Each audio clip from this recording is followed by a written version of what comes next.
Hello बच्चों, हम लोग मेटल नॉन मेटल पढ़ रहे थे, जिसमें हम लोगों ने मेटल के बारे में डिस्कशन कर लिया था और कई सारे मेटल के बारे में हमने जाना। आज हम लोग पढ़ेंगे नॉन मेटल के बारे में। किसके बारे में? नॉन मेटल के बारे में, जिसमें पहला नॉन मेटल है हमारा हाइड्रोजन।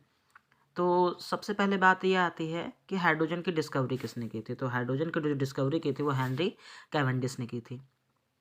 उन्होंने डिस्कवरी तो कर ली थी एलिमेंट की, बट उसे नाम नहीं दे पाए थे कि ये है क्या। तो बाद में एक नए साइंटिस्ट आए जिनका नाम क्या था? लेवोजियर। उन्होंने नाम दिया हाइड्रोजन नाम। ठीक है, अब बात करते हैं एटॉमिक नंबर और एटॉमिक मास की।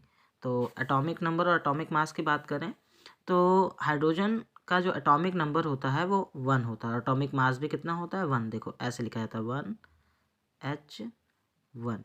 तो जो चीज़ नीचे होती है, जो चीज़ पैरों पे होती है, उसे हम लोग कहते हैं एटॉमिक नंबर, मतलब परमाणु संख्या। और जो चीज़ ऊपर होती है उसे कहते हैं एटॉमिक मास, परमाणु भार। ठीक है, तो इसका एटॉमिक नंबर भी एक होता है और एटॉमिक मास भी एक होता है, और इसमें कोई भी न्यूट्रॉन प्रेजेंट नहीं होते हैं। और अगर बात करें सन का, अगर हम बात करें सन का जो मेन सोर्स होता है वो हाइड्रोजन ही होता है, क्योंकि सन में, सूरज में 91% हाइड्रोजन होता है और 9% क्या होता है आपका बच्चों? हीलियम होता है। तो अगर हम बात करें कि सन में कितना परसेंट कौन सी गैस प्रेजेंट होती है, तो आपको बताना है हाइड्रोजन। और आपको ये दिख रहा होगा कि hydrogen is compulsory of acid. Acid के लिए, एसिड आपने सुना होगा कि एसिड का जो एक्वा सोल्यूशन होता है, जब उसको पानी में डालते हैं एसिड को, तो वो हाइड्रोजन रिलीज करता है। इसका मतलब एसिड में जो मेन कंपल्सरी जो एलिमेंट होता है वो आपका होता है हाइड्रोजन। कौन सा होता है बच्चों? हाइड्रोजन। तो ये ध्यान रखना है आपको। हाईएस्ट एलिमेंट होता है और इसे हम लोग फ्यूचर फ्यूल के भी नाम से जानते हैं। किस नाम से? फ्यूचर फ्यूल के नाम से भी जानते हैं, क्योंकि फ्यूचर में इन्हीं हाइड्रोजन के कंपोनेंट का यूज़ होने वाला है, इसलिए हम लोग इसे फ्यूचर फ्यूल के भी नाम से जानते हैं। आप अभी आगे चल के पढ़ोगे पीरियोडिक टेबल, तो हाइड्रोजन जो है एस ब्लॉक में प्रेजेंट होता है। अभी जब आप पीरियोडिक टेबल पढ़ोगे तब बताएंगे कि हाइड्रोजन किस ब्लॉक में प्रेजेंट होता है। अगर आपसे क्वेश्चन पूछ ले तो एस ब्लॉक में। तो एस ब्लॉक में आपके 2 कॉलम होते हैं। कितने? 2 कॉलम होते हैं, 2 ग्रुप होते हैं। पहले ग्रुप को हम लोग बोलते हैं एल्कली मेटल। पहले ग्रुप को बोलते हैं एल्कली मेटल। तो हाइड्रोजन प्रेजेंट होता है आपका एल्कली मेटल में। हाइड्रोजन प्रेजेंट होता है एल्कली मेटल में। और अगर बात करें, ये हाइड्रोजन की पोजीशन फिक्स नहीं है, कभी ये एल्कली मेटल में आ जाता है और कभी ये इनर्ट गैस, मतलब अगर मैं 18वें ग्रुप की बात करूँ तो ये इनर्ट ग्रुप में भी आ जाता है, 18वें ग्रुप में भी आ जाता है। तो आपको ये भी ध्यान रखना है। ठीक है, अब बात करते हैं आइसोटोप्स की। तो हाइड्रोजन के आइसोटोप्स कितने होते हैं? अब क्वेश्चन ये उठ रहा होगा कि आइसोटोप्स क्या होते हैं। तो आइसोटोप्स ये होते हैं जिनका सेम एटॉमिक नंबर मतलब अभी हम लोगों ने डिस्कशन किया था कि जो नीचे लिखे होते हैं पैरों पे, वो क्या होते हैं? आपके एटॉमिक नंबर। तो जिनके सेम एटॉमिक नंबर हो बट डिफरेंट एटॉमिक मास हो, मतलब ऊपर वाली वैल्यू अलग अलग होगी। जैसे एग्जांपल में बात करता हूँ मैं, 1, जैसे एग्जांपल में 1H1, ठीक है। दूसरा 1H2, और अगर मैं तीसरे की बात करूं तो 1H3। ठीक है, तो आप खुद देखो कि सेम एटॉमिक नंबर है। देखो नीचे वाले, अब ये बराबर में बन गया है, लेकिन नीचे देखो 1 1 1, एटॉमिक नंबर सेम है, एटॉमिक नंबर सेम है, बट एटॉमिक मास देखो ऊपर वाला कभी 1 है, कभी 2 है, कभी 3 है। तो इसे बोलते हैं हम लोग क्या? आइसोटोप्स। इसे क्या बोलते हैं? आइसोटोप्स।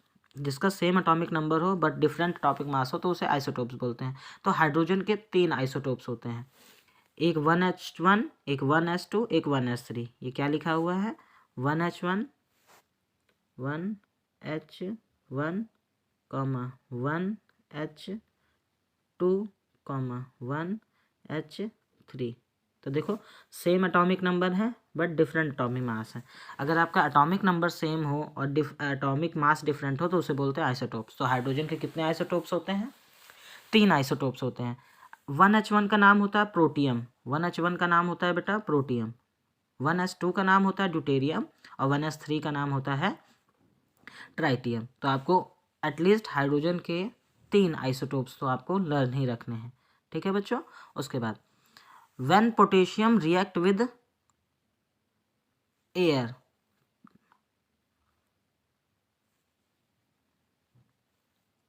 अच्छा छोड़ो, नॉर्मल वाटर क्या होता है बेटा? नॉर्मल वाटर तो आपने जाना ही होगा कि नॉर्मल वाटर का जो फॉर्मूला होता है वो क्या होता है बेटा? H2O। एक होता है ड्यूटेरियम ऑक्साइड, क्या? Deuterium oxide.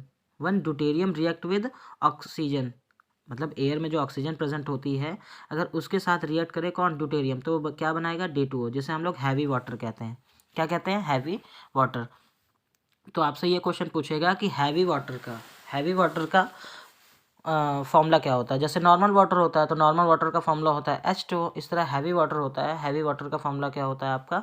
D2O, deuterium oxide. और इसकी बहुत बार क्वेश्चन ये भी आता है बच्चों कि इसकी डिस्कवरी किसने की थी? तो इसकी डिस्कवरी की थी आपके यूरे ने, तो आपको ये ध्यान रखना है, ठीक है।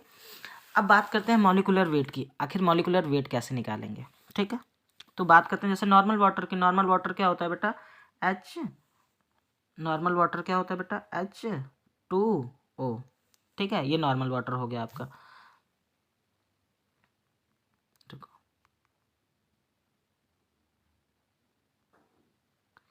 नॉर्मल वाटर का फॉर्मूला क्या होता है बेटा? H2O, ठीक है। अगर आपको मॉलिकुलर वेट निकालना है तो इनका आपको एटॉमिक वेट मतलब परमाणु भार पता होना चाहिए। हाइड्रोजन का परमाणु भार कितना होता है? 2 लिखा। आपको मल्टीप्लाई करना है इसकी पावर से, ठीक है, इंटू 1, ठीक है। तो सॉरी, हाइड्रोजन का एटॉमिक वेट होता है 1 और इसकी पावर कितनी है? 2। सॉरी, बेस पे जितनी भी पावर लगी हो, पावर तो वैसे ऊपर लगी होती है, बेस जितना हो उससे आपको मल्टीप्लाई करना है। तो 2 इंटू 1 फिर करना है प्लस। ऑक्सीजन का कितना होता है? ऑक्सीजन का होता है एटॉमिक वेट कितना होता है? 16, तो हमने 16 लिख दिया, ठीक है। दोनों को ऐड कर दो, कितना आ जाएगा? 16 और 2 18, ठीक है। तो नॉर्मल वाटर का मॉलिक्यूलर वेट कितना हो गया? 18। अच्छा ठीक है, अगर हम बात करें हैवी वाटर की, तो हैवी वाटर का कैसे करेंगे? देखो, जैसे हैवी वाटर का होता है D2O, क्या होता है? D2O, और डी की वैल्यू, डी का एटॉमिक मास कितना होता है बेटा? 2, ठीक है। मल्टीप्लाई किससे करेंगे? जो भी बेस में लगा होगा 2 से मल्टीप्लाई करेंगे, प्लस 16, क्योंकि ऑक्सीजन का एटॉमिक वेट कितना होता है? 16, ये आपको लर्न करना पड़ेगा, ठीक है। तो 16 और 4 20, तो इसका एटॉमिक वेट कितना आ गया? 20, ठीक है। तो एटलीस्ट आपको इतना तो लर्न ही होना चाहिए, ठीक है। Heavy water formula atomic weight, इसका 20 होता है, इसका एटॉमिक वेट कितना होता है बेटा? मॉलिक्यूलर वेट 18, ठीक है। तो यहाँ से एक रिजल्ट हमने देखा कि जो ड्यूटेरियम ऑक्साइड था इसका मॉलिक्यूलर वेट ग्रेटर देन मतलब ज़्यादा था किससे? नॉर्मल वाटर से, क्योंकि नॉर्मल वाटर का 18 आ रहा था और इसका कितना आ रहा है? इसका कितना आ रहा है आपका? तो आपको ये ध्यान रखना है कि deuterium molecular weight of deuterium oxide is greater than normal water, ठीक है। अब बात करते हैं कि जो नॉर्मल वाटर होता है इसका मेल्टिंग पॉइंट कितना होता है? तो नॉर्मल वाटर का मेल्टिंग पॉइंट होता है 0 डिग्री सेंटीग्रेड, ठीक।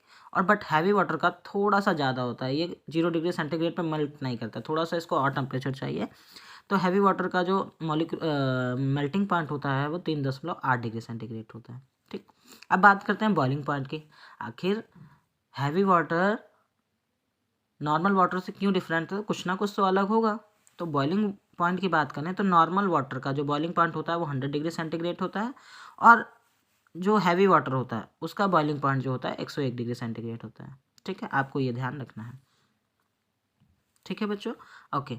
अब इसका यूज़ कहाँ पे करते हैं? ड्यूटेरियम ऑक्साइड का यूज़ कहाँ पे करते हैं? तो ड्यूटेरियम ऑक्साइड का जो यूज़ होता है एज अ न्यूक्लियर रिएक्टर होता है, एज अ न्यूक्लियर रिएक्टर हम लोग करते हैं, ठीक है। न्यूक्लियर रिएक्टर मतलब जैसे एज अ कंट्रोलर के रूप में करते हैं, ठीक, ओके। हाइड्रोजन के अब कुछ प्रॉपर्टीज़ के बारे में बात कर लें। तो hydrogen is colourless and odourless. Hydrogen का ना तो कोई कलर होता है और ना ही ओडर होता है, ना तो बेटा इसका कोई कलर होता है और ना ही ओडर होता है, ठीक है। हाइड्रोजन इज टेस्टलेस, इसका कोई टेस्ट भी नहीं होता है। Hydrogen is lightest animal, lightest मतलब सबसे तो हल्का नहीं कहेंगे, बट लाइटेस्ट एलिमेंट होता है, हल्का एलिमेंट होता है। कौन? आपका हाइड्रोजन। तो हाइड्रोजन के बारे में हमने इतनी जानकारी पढ़ ली, ठीक है। ओके, ठीक। अब बात करते हैं hydrogen gas H2, hydrogen gas, ठीक है। हाइड्रोजन गैस के बारे में सबसे पहले हम जानते हैं कि it is a lightest gas, सबसे ये हल्की गैस होती है। कौन? आपकी हाइड्रोजन गैस। बेस्ट फ्यूल, या फिर इसे हम लोग अभी डिस्कशन किया था फ्यूचर फ्यूल के नाम से इसे ही जाना जाता है, फ्यूचर फ्यूल के नाम से इसे हम लोग जानते हैं, ठीक है। Hydrogen gas is pollution free gas, क्योंकि फ्यूचर में आप खुद ही देख रहे हो कि अपने कंटिन्यू पॉपुलेशन बढ़ने की वजह से लगातार गाड़ियों की संख्या भी बढ़ रही है आजकल, तो पॉल्यूशन इतना हो रहा है, इतना हो रहा है कि लोगों का, आपने दिल्ली जैसे एनसीआर रीजन में जाइए तो देखिए वहाँ के लोगों का दम घुटने लगता है, आँख से आंसू आने लगते हैं। तो वो लोग बहुत सारे नए नए तरीके अपनाते हैं कि पॉल्यूशन को कैसे कम किया जाए। तो आखिर गाड़ियाँ तो कम होंगी नहीं, जनसंख्या भी लोग कम नहीं करेंगे, तो क्या होगा कि हमें कुछ ना कुछ ऐसा जुगाड़ करना पड़ेगा कि पॉल्यूशन हो लेकिन कम हो। तो हम लोग ऐसा बताते हैं कि हाइड्रोजन गैस में जो पोल्यूशन होता है एकदम ना के बराबर होता है, इसलिए हम लोग इसे क्या कहते हैं, फ्यूचर फ्यूल, क्योंकि फ्यूचर में हम लोग इसी का यूज़ करने वाले हैं, ठीक है। तो हाइड्रोजन गैस इस पोल्यूशन फ्री गैस, इसलिए हम लोग इसे फ्यूचर फ्यूल भी कहते हैं।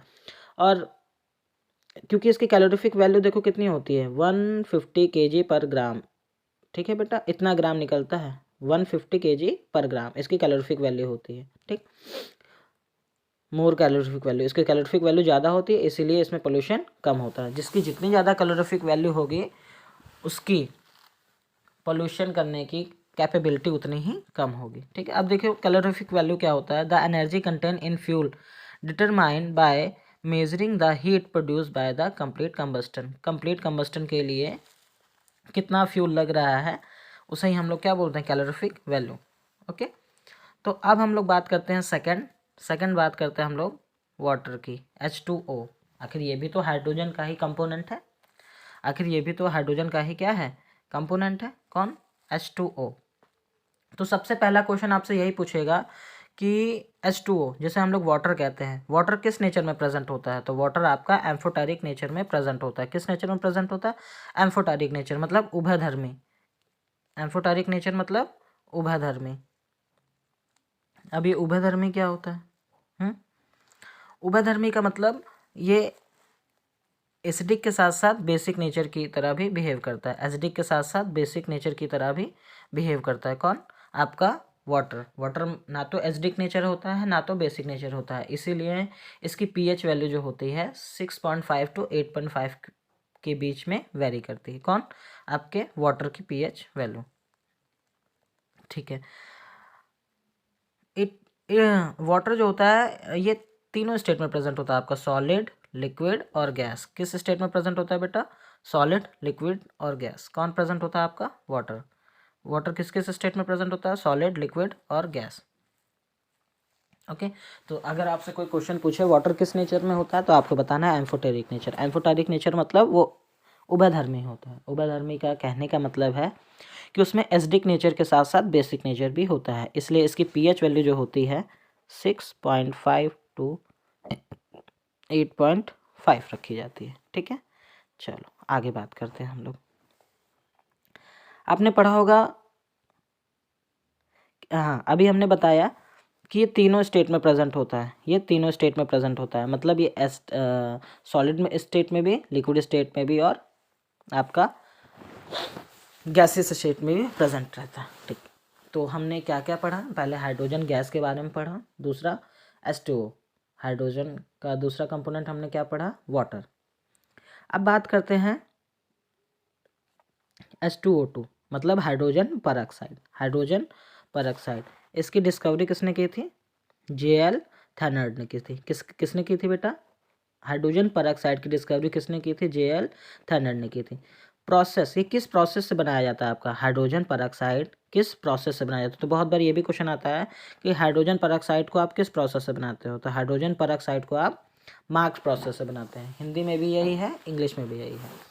तो हाइड्रोजन परऑक्साइड को बनाने की विधि को कौन सी विधि बोलते हैं? मार्क्स विधि, ठीक है। ये देखिए N2O2 सोडियम ऑक्साइड की रिएक्शन जब H2SO4 मतलब सल्फ्यूरिक एसिड के साथ कर दी गई, तो Na2SO4 मतलब सोडियम सल्फेट बन गया और आपका H2O2 क्या बन गया बेटा, H2O2। तो H2O2 आपने देखा, ये क्या है आपका हाइड्रोजन परऑक्साइड, ठीक है। किस विधि से बनता है, मार्क प्रोसेस से। किसने डिस्कवरी की थी, JL थर्नर ने डिस्कवरी की थी, ठीक है। इसका यूज़ कहाँ पे करते हैं, आखिर बन तो गया लेकिन इसका यूज़ कहाँ पे करते हैं, तो इसका use as a bleaching agent में किया जाता है, एज अ ब्लीचिंग एजेंट, ठीक है। To remove the black layer from wall पे कभी कभी देखा होगा ब्लैक लेयर बन जाती है, तो उसको रिमूव करने के लिए भी हम लोग किसका यूज़ करते हैं, हाइड्रोजन परऑक्साइड का, ठीक है। Okay, the thin black layer is come from the lead, और ये ब्लैक लेयर जो आती है किसकी वजह से आती है, लेड की वजह से, ठीक है। तो दीवारों में जो ब्लैक कलर की लेयर आ जाती है, जिसे हम लोग हटाने के लिए किसका यूज़ करते हैं, हाइड्रोजन परऑक्साइड का, ठीक है बच्चों। तो लेड का सिंबल क्या होता है बेटा, लेड का सिंबल क्या होता है, तो आपको पता है ना लेड का सिंबल क्या होता है, PB। क्या होता है लेड का सिंबल, PB, ओके। और PB के बारे में पता है, it is a bad conductor of electricity, है तो metal, PB lead is a metal, but metal होने के बावजूद भी it is a bad conductor of electricity, okay. तो हमने ये भी समझ लिया कि हाइड्रोजन परऑक्साइड JL थर्नर ने डिस्कवरी की थी, मार्क प्रोसेस से बनाया जाता है। सोडियम ऑक्साइड को जब सल्फ्यूरिक एसिड H2SO4 के साथ जब रिएक्ट करते हैं तो Na2SO4 मतलब सोडियम सल्फेट बनता है और H2O2 मतलब हाइड्रोजन परऑक्साइड बनता है। इसका यूज़ कहाँ पे करते हैं, as a bleaching agent. Bleaching agent मतलब जो दीवारों पे ब्लैक लेयर लेड की आ जाती है, इसे हटाने के लिए, ठीक है। Hand wash, sanitiser, as a germicide में भी हम लोग हाइड्रोजन परऑक्साइड का यूज़ करते हैं, ठीक है। तो आपको ये ध्यान रखना है। Liquid hydrogen and H2O2 is used in rocket fuel, okay. तो आपको पता है रॉकेट में प्रोपेलेंट यूज़ होता है, प्रोपेलेंट मतलब रॉकेट का फ्यूल अलग होता है, ठीक है। तो इससे as a fuel rocket fuel भी यूज़ करते हैं, किसे, लिक्विड हाइड्रोजन का भी कभी कभी ये क्वेश्चन आएगा कि रॉकेट फ्यूल में हम लोग किसका यूज़ करते हैं, तो आपको बताना है लिक्विड हाइड्रोजन और हाइड्रोजन परऑक्साइड, ठीक है। लिक्विड हाइड्रोजन और हाइड्रोजन परऑक्साइड में किसका यूज़ करते हैं बच्चों, रॉकेट फ्यूल का, ओके। तो ये आपको ध्यान रखना है, liquid hydrogen and H2O2 hydrogen peroxide is used in rocket fuel, ठीक है। तो ये तो हो गया हमारा पहला नॉन मेटल। अब हम लोग बात करते हैं दूसरे नॉन मेटल की। तो दूसरा नॉन मेटल होता है हमारा ऑक्सीजन। अच्छा, एक क्वेश्चन अगर मैं पूछूं आपसे कि हमारे एटमॉस्फेयर में मोस्टली कौन सी गैस सबसे ज़्यादा प्रेजेंट है, तो सबको पता है होता है कि नाइट्रोजन। जिसको नहीं पता है वो ध्यान रख लें। कौन सी गैस प्रेजेंट होती है हमारे, नाइट्रोजन। बट सेकंड नंबर पे कौन सी गैस प्रेजेंट होती है, oxygen, second most abundant gas in atmosphere, ठीक है ना बच्चों। तो पहली कौन सी गैस प्रेजेंट होती है हमारी, आपको बताना है कि नाइट्रोजन। अगर पूछूं सेकंड नंबर पे हमारे एटमॉस्फेयर मतलब वातावरण में कौन सी गैस प्रेजेंट होती है, तो आपको क्या बताना है कि ऑक्सीजन। ऑक्सीजन कितना परसेंट होता है, ऑक्सीजन कितना परसेंट होता है, तो 21% ऑक्सीजन होता है। कितना परसेंट होता है बच्चों, 21% ऑक्सीजन होता है हमारा एटमॉस्फेयर में, ठीक है। हम लोग रेस्पिरेशन मतलब श्वसन प्रक्रिया में इसी ऑक्सीजन का यूज़ करते हैं। क्यों यूज़ करते हैं, क्योंकि जब ये ऑक्सीजन हमारे शरीर में जाएगा, हमारी बॉडी पार्ट के अंदर जाएगा, तो क्या होगा, वो फूड का ऑक्सीडेशन करेगा। क्या करेगा, फूड का ऑक्सीडेशन करेगा। जब ग्लूकोज का ऑक्सीडेशन होगा तो हमें क्या मिलेगी, एनर्जी, जिससे हम क्या कर पाएंगे, सर्वाइव कर पाएंगे। तो ऑक्सीजन के बारे में सबसे पहले चीज़ हमने क्या पढ़ी कि ऑक्सीजन आपका सेकंड मोस्ट एबंडेंट मेटल इन एटमॉस्फेयर हमारे वातावरण में दूसरी सबसे ज़्यादा मात्रा में पाई जाने वाली गैस है, 21% होती है।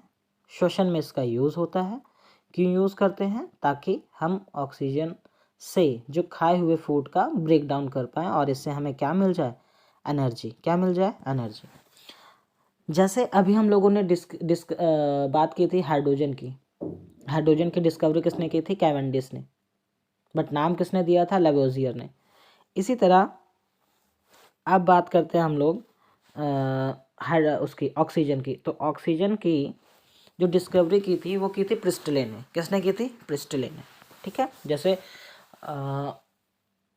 हाइड्रोजन की डिस्कवरी की थी कैवेंडिश ने, इस तरह ऑक्सीजन की डिस्कवरी की थी प्रिस्टले ने। बहुत इंपॉर्टेंट क्वेश्चन है। ठीक है, ध्यान रखना। Oxygen is air of life.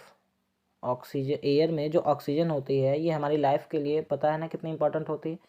1 minute के लिए भी अगर कोई आपका, आप 1 मिनट के लिए आपकी कोई नाक बंद कर दे तो आप समझ रहे हो ना क्या हो सकता है कि 1 मिनट में आपकी जान जा सकती है, डेथ हो सकती है। तो आपकी लाइफ के लिए मोस्ट इंपॉर्टेंट है। ठीक है, ऑक्सी एसिटिलीन। आपको मैं बता दूं, पहले वेल्डिंग के लिए हम लोग एसिटिलीन का यूज़ करते थे। एसिटिलीन फिर क्या हुआ बेटा कि ये प्रॉपर वेल्डिंग नहीं हो पाती थी। क्यों? क्योंकि आपको पता है कि वेल्डिंग करने के लिए दो मेटल का मेल्ट होना मतलब पिघलना ज़रूरी है। अब ये पिघल नहीं पाते थे जब एसिटिलीन का यूज़ करते थे। फिर उन्होंने क्या किया, क्योंकि इनकम्प्लीट कम्बस्टन होता था। इनकम्प्लीट कम्बस्टन में क्या होगा बेटा कि आपका पूरी तरीके से पिघल नहीं पाता था, इसलिए हम लोग ऑक्सी एसिटिलीन का यूज़ करने लगे फॉर अ वेल्डिंग पर्पस। तो आपको ध्यान रखना है, फॉर अ वेल्डिंग पर्पस हम लोग किसका यूज़ करते हैं? Oxy acetylene. ठीक है, एसिटिलीन का फॉर्मूला देख लो, C2H2। क्या होता है फॉर्मूला एसिटिलीन का? C2H2, और ऑक्सीजन के साथ रिएक्ट कर रहा है इसलिए हम लोग O2 प्लस C2H2। ठीक है, अब बहुत बार ये क्वेश्चन आता है कि आर्टिफिशियल रेस्पिरेशन क्या होता है। आर्टिफिशियल रेस्पिरेशन मतलब कि जैसे मान लो हम बहुत ज़्यादा बीमार हो गए, या फिर कभी कभी ऐसा होता है कि आप सांस नहीं ले पाते हो, तो आपको एडमिट कराया जाता है। जब आपको एडमिट कराया जाता है तो आपको एक मुंह में देखो एक वो लगा दिया जाता है, ऑक्सीजन ऑक्सीजन सिलेंडर आपको लगा दिया जाता है ताकि आप अच्छी तरीके से सांस ले पाओ, क्योंकि आप सांस लेने में आपको बहुत दिक्कत हो रही होती है। तो उसे हम लोग आर्टिफिशियल रेस्पिरेशन कहते हैं, क्योंकि सांस लेने में दिक्कत होती है। तो आपने देखा ना ऑक्सीजन सिलेंडर का लोग यूज़ करते हैं, तो ऑक्सीजन सिलेंडर में किसका किसका मिक्सचर होता है? ऑक्सीजन सिलेंडर को लगाने ही को क्या बोलते हैं? Artificial respiration. क्योंकि आप नेचर से रेस्पिरेशन नहीं कर पा रहे हो, आप कर किससे पा रहे हो? आर्टिफिशियल तरीके से, मतलब मैन मेड तरीके से, इसलिए उसको आर्टिफिशियल रेस्पिरेशन बोलेंगे। अब आर्टिफिशियल रेस्पिरेशन में हम लोग किसका किसका यूज़ करते हैं? तो देखो, आर्टिफिशियल रेस्पिरेशन में जो यूज़ होता है बेटा वो होता है हमारा ऑक्सीजन और हीलियम का मिक्सचर होता है। किसका किसका मिक्सचर होता है? किसका किसका मिक्सचर होता है? ऑक्सीजन और हीलियम का। तो ध्यान रखना, क्योंकि हमारी आदत होती है, और जो आदत क्या, क्योंकि देखो हम लोग कभी भी डायरेक्ट ऑक्सीजन नहीं इनटेक कर सकते हैं। हमने इनटेक किया हमेशा मिक्सचर ऑफ एयर, इसलिए हमें आदत भी नहीं है कि हमें डायरेक्ट कोई ऑक्सीजन दे दे, इसलिए हम लोग हाइड्रोजन और हीलियम का मिक्सचर यूज़ करते हैं। तो आपसे ये बहुत बार क्वेश्चन आएगा कि इनहेलर में, इनहेलर मतलब जिसको अस्थमा डिसीज़ हो जाती है तो वो लोग इनहेलर का यूज़ करते हैं। इनहेलर मतलब दवाई का यूज़ करते हैं। तो इनहेलर में किसका किसका मिक्सचर होता है? तो उसमें ऑक्सीजन प्लस हीलियम का मिक्सचर होता है। ऑक्सीजन कितना परसेंट होता है आपका? 85%, 85%, और हीलियम 15%। ठीक है, अब हम लोग एक और मेन ऑक्सीजन के कंपोनेंट की बात करते हैं जिसे हम लोग ओजोन लेयर कहते हैं। क्या, किसकी बात करते हैं बेटा? Ozone layer. आपको पता है ना कि ओजोन लेयर हमारे एटमॉस्फेयर में प्रेजेंट है। ओजोन लेयर हमारे एटमॉस्फेयर में प्रेजेंट है। इसका काम क्या होता है बेटा? इसका काम क्या होता है? इसका काम होता है to protect from harmful rays या फिर ultra violet rays. Ultra violet rays से ये हमें क्या करती है? प्रोटेक्ट करती है। कौन? आपकी ओजोन लेयर। ठीक है बेटा, तो ध्यान रखना, ओजोन लेयर आपको अल्ट्रा वायलेट पराबैंगनी किरणें आती हैं बेटा आसमान से। अगर ये लेयर ना हो तो क्या होगा बेटा? बहुत एक्सेस अमाउंट में अर्थ पे आपकी इतनी तेज़ हीट आएगी कि आप सर्वाइव भी नहीं कर पाएंगे। आपकी स्किन बर्न होने लगेगी, आपको स्किन कैंसर होने लगेगा, पेड़ पौधे सही से ग्रो नहीं कर पाएंगे, जल जाएंगे, जिसकी वजह से पूरी लाइफ डिस्ट्रॉय हो सकती है। तो ओजोन लेयर क्या कर रही है बेटा? हमें प्रोटेक्शन प्रोवाइड कर रही है। किससे? अल्ट्रा वायलेट रे से, पराबैंगनी किरणें से। इसकी स्मेल कैसे आती है बेटा? इसकी स्मेल आती है रॉटन फिश। रॉटन फिश मतलब सड़ी हुई मछली की तरह इससे स्मेल आती है। ठीक है, ओजोन लेयर प्रेजेंट कहाँ है? हमारे एटमॉस्फेयर में कहाँ पे प्रेजेंट है? तो जो हमारी जो ओजोन लेयर होती है वो हमारे जो एटमॉस्फेयर में 5 लेयर हैं। तो ओजोन लेयर दूसरी लेयर जिसे हम लोग स्ट्रेटोस्फेयर कहते हैं। ठीक है, स्ट्रेटोस्फेयर इंग्लिश में भी यही है, हिंदी में भी यही है।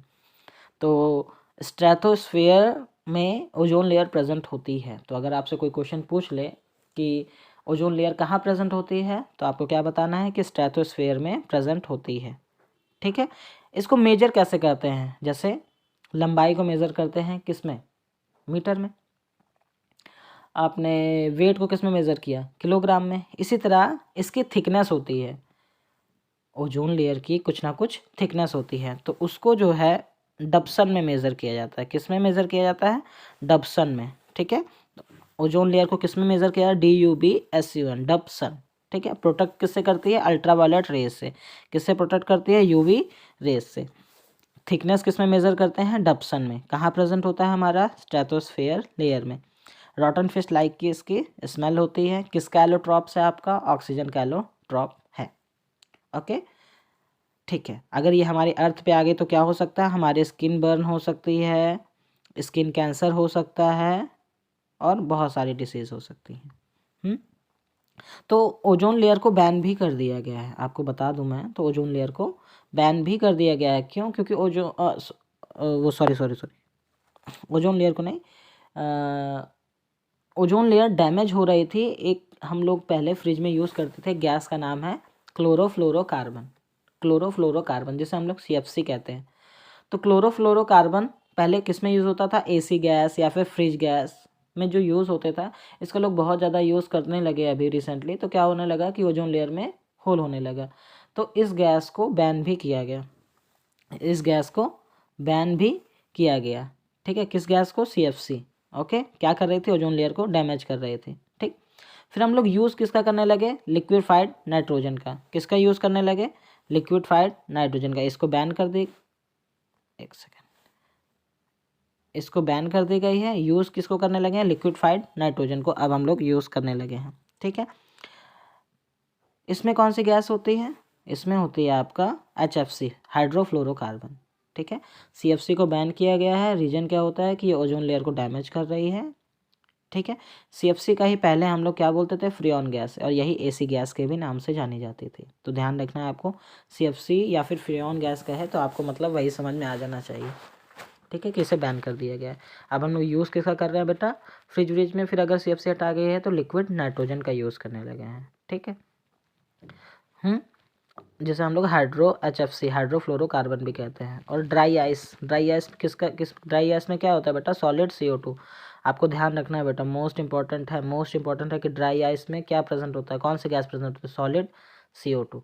ओके, सॉलिड CO2 प्रेजेंट होती है किसमें, ड्राई आइस में। ओके, तो सबसे पहले ओजोन लेयर को किसने देखा था कि ओजोन लेयर में होल हो रहा है, तो नॉर्थ पोल में ये देखा गया था। नॉर्थ पोल किधर, मतलब अंटार्कटिका में। तो आपको ये पता होना चाहिए कि ओजोन लेयर में होल भाई किसी ने तो देखा होगा। तो अंटार्कटिका में होल हो रहा है, ये देखा गया था नॉर्थ पोल में। सबसे पहले देखा था फॉरमैन ने, जोसेफ फॉरमैन ने देखा था। किसने देखा था, जोसेफ फॉरमैन ने देखा था। तो first ozone layer found in Antarctica, कहाँ देखा गया था, अंटार्कटिका में। किसने फाउंड किया था बेटा, किसने देखा था, तो आपको पता होना चाहिए कि जोसेफ फॉरमैन ने देखा था। ठीक है, ओके, जोसेफ फॉरमैन ने। कहा, किस रीजन में, अंटार्कटिका रीजन में। तो इसको रोकने के लिए कोई ना कोई प्रोटोकॉल हुआ। तो बहुत बार ये क्वेश्चन आपसे पूछता है कि ओजोन डे कब मनाया जाता है, तो आपको पता होना चाहिए 16 सितंबर 1987 को एक प्रोटोकॉल हुआ था, मॉन्ट्रियल प्रोटोकॉल, कनाडा में।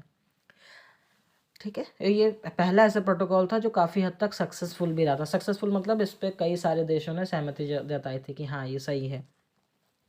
तो ओजोन डे कब मनाया जाता है आपका, तो ध्यान रखना आपको, ओजोन डे कब मनाया जाता है आपका, 16 सितंबर को मनाया जाता है ओजोन दिवस। ठीक है, तो मॉन्ट्रियल प्रोटोकॉल का रिलेशन किससे है, ओजोन लेयर को प्रोटेक्ट करने के लिए। ठीक है, ओके, तो ओजोन डे 16 सितंबर को मनाया जाता है।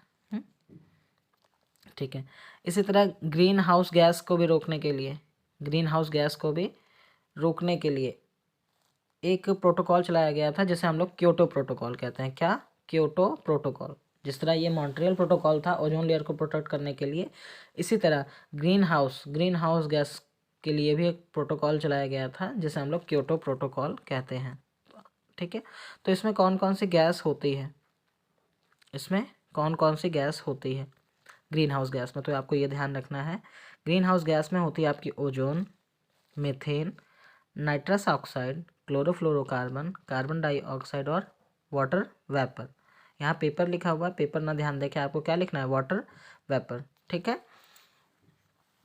तो ग्रीन हाउस गैस एटलीस्ट कितनी होती हैं वो ध्यान रख लेना, ozone, methane, nitrous oxide, chlorofluorocarbon, carbon dioxide और वाटर वेपर। ठीक है, आज के लिए हम यहीं तक रखते हैं, बाकी अब हम लोग कल पढ़ेंगे। ठीक है, धन्यवाद।